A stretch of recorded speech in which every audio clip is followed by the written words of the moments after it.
Con su permiso, señor presidente, compañeras y compañeros senadores, las letras y las humanidades hispanoamericanas han tenido este año irreparables pérdidas. Iniciamos con el fallecimiento de José Emilio Pacheco, la pérdida de Luis Villoro, ahora con el destacado Emanuel Carballo y del notable escritor colombiano por nacimiento y mexicano por adopción, Gabriel García Márquez. Se trata, todos ellos, de personalidades importantes en el pensamiento, en la reflexión y en la creación literaria latinoamericana. García Márquez, con su partida, cierra un ciclo del realismo mágico que parece desprendido de algunos de sus relatos, pero es en esta ocasión que se trata de su propia historia. Un Jueves Santos, precedido de movimientos telúricos y seguido de una intensa lluvia y de una feroz granizada en la tierra que fue su casa, en la patria que compartió por hogar, aquí en México. En una patria distinta, como él mismo refería, no una segunda patria, sino la de un país que se le había dado sin condiciones y sin disputarle nunca la suya misma. Aquí en México concluye así un capítulo de su historia o quizá empieza uno nuevo. No podría ser de otro modo al tratarse de García Márquez, pero en esta ocasión se trata de su propio relato y de su propia historia. Estoy cierta que en los últimos días mucho se ha dicho sobre este galardonado con el Premio Nobel y mucho más se habrá de comentar. Decía ayer mismo el presidente Juan Manuel Santos, Gabo fue un hombre que más que colombiano incorporó en sus obras la esencia misma del ser latinoamericano, que utilizó el más grande de los poderes como su fuente de inspiración, el poder del amor, para transmitir sus historias y con ello colocar a Aracata, su ciudad natal, en el lugar legendario del mundo. A su vez, el presidente Enrique Peña refirió que sin duda fue García Márquez quien representaba a uno de los más grandes de la historia de la literatura, cuya vida y obra son inspiración, guía, luz y ejemplo para muchos escritores alrededor del mundo. Es evidente, pues, compañeras y compañeros, que las expresiones son elocuentes, pero quizá, a pesar de ello, resultan insuficientes para reflejar el tamaño de su obra y la trascendencia de su figura. Fue García Márquez, un escritor que desde una posición plenamente literaria realizó reportajes indiscutibles, comentarios críticos sobre la política y los políticos, contó historias de vidas de personajes que de una u otra forma nos identifican y describen con naturalidad y crudeza. Nadie como Gabo para contar un relato, nadie como él para introducirnos en la magia literaria que nos transporta a mundos que hemos imaginado en la memoria y que nunca terminamos de concebir.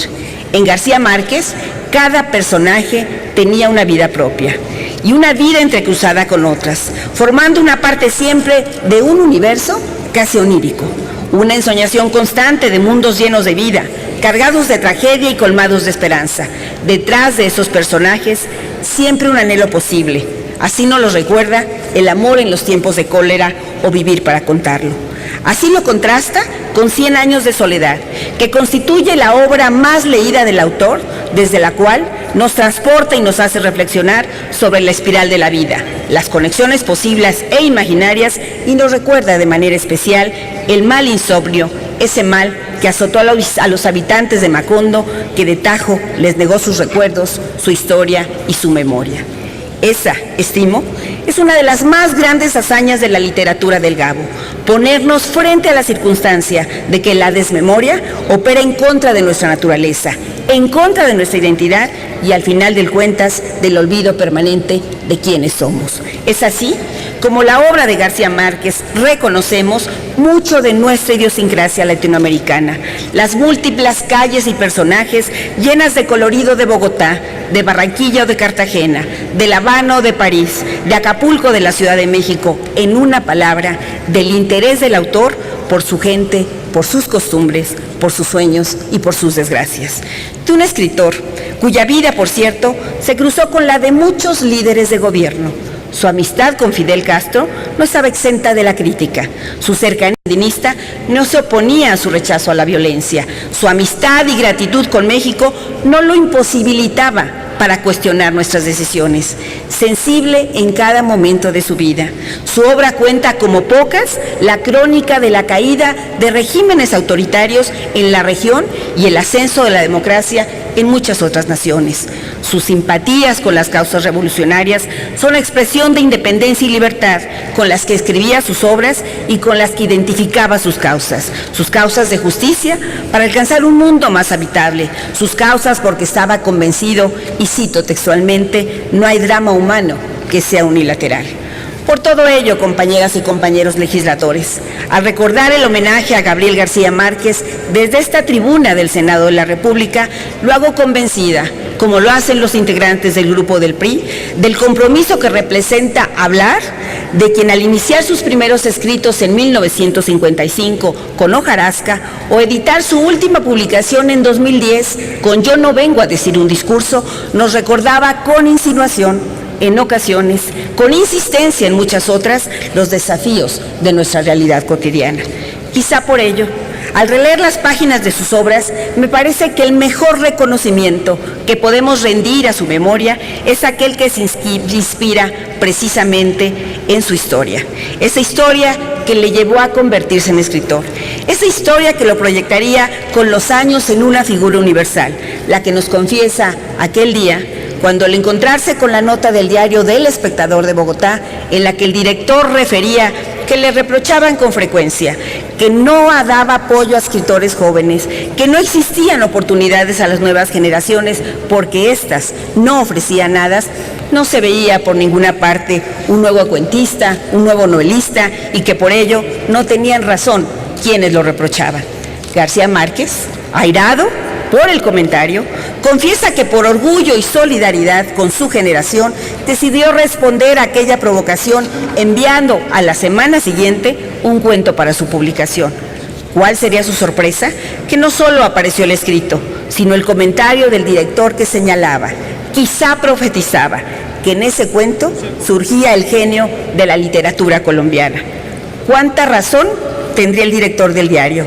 Que aquel joven que respondió a aquella provocación sería laureado en 1982 con el Premio Nobel de la Literatura.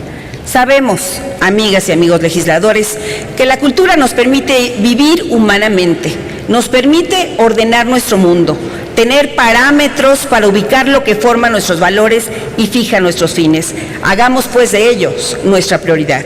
Les convoco, señoras y señores legisladores, a reconocer con decisión a los creadores y a propiciar el desarrollo de nuevos talentos. Ahí habrá de centrarse el homenaje que trascienda a la memoria de García Márquez.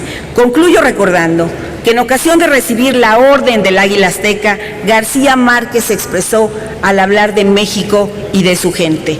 Aquí han crecido mis hijos, aquí he escrito mis libros, aquí he sembrado mis árboles, y fue aquí donde murió, en el suelo nacional.